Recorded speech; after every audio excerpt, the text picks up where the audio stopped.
எல்லோருக்கும் நமஸ்காரம். மாதா பிதா குரு தெய்வங்கள் திருவடிகளை போற்றி, ஸ்ரீ காஞ்சி மகா பெரிவா திருவடிகளை போற்றி. துறந்தார்க்கு துப்புரவு வேண்டி மறந்தார் கொள் மற்றையவர்கள் தவம். துறந்தவர்க்கு உணவு முதலியன கொடுத்து உதவ வேண்டும் என விரும்பி மற்றவர்கள் தவம் செய்தலை மறந்தார்களோ? வள்ளுவர் பெருமானின் அறநெறிகளை பின்பற்றி வாழ்க்கையில் நாம் முன்னேறுவோம். இன்று பிரம்மசூத்திரம் என்ற ஒரு அற்புதமான நூலை படிக்க நேர்ந்தது. அதன் ஆசிரியர் ஆவே சுகவனேஸ்வரன்.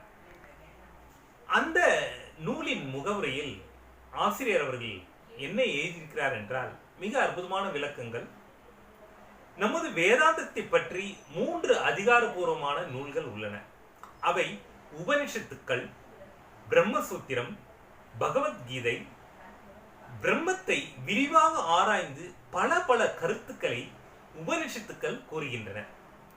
பல உபனிஷத்து நூல்களில் சிதறி கிடக்கும் வெவ்வேறான கருத்துக்களை திரட்டி ஒருங்கிணைத்து முரண்பாடாக தோன்றும் தத்துவங்களுக்கு விளக்கம் அளிப்பதே பிரம்மசூத்திரத்தின் முக்கிய நோக்கம்.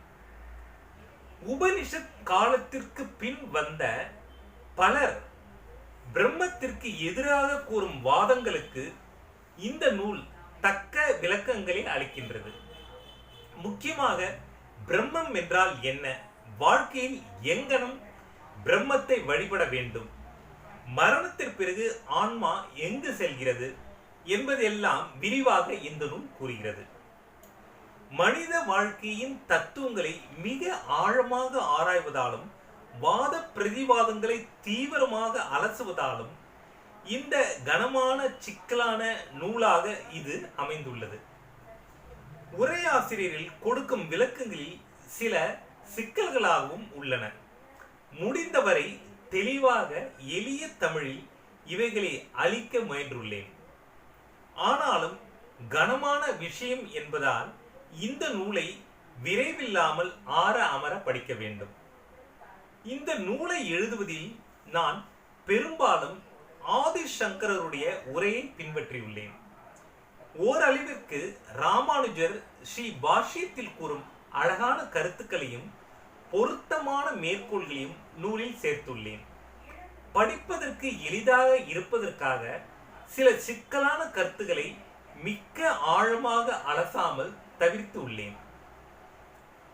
இந்த நூலில் சூத்திரங்களுக்கு பொருத்தமான ஆன்மீக கருத்துக்களை தமிழ் நூல்களிலிருந்து எடுத்து ஆங்காங்கே மேற்கோள் காட்டப்பட்டுள்ளது. சங்க இலக்கியங்களிலிருந்து ரமண மகரிஷி வரை உள்ள பல நூல்களிலிருந்து இந்த மேற்கோள்களை எடுத்ததில் அவை சற்று அதிகமாகவே அமைந்துள்ளன. தமிழிலும் தொன்று தொட்டு இந்த வேதாந்த கருத்துக்கள் பரவியிருந்தன என்பதற்கு இவையெல்லாம் ஒரு சான்றாகும். இந்த மாபெரும் முயற்சியில் இந்த நூல் உருவானதை மக்கள் அனைவரும் தெரிந்து கொண்டு புரிந்து கொண்டு நமது பாரத தேசத்தின் பெருமையை உணர வேண்டும். மேலும் நாளை சந்திப்போம். ஜெய் ஹிந்த், வந்தே மாதரம், பாரத் மாதா கி ஜெய்.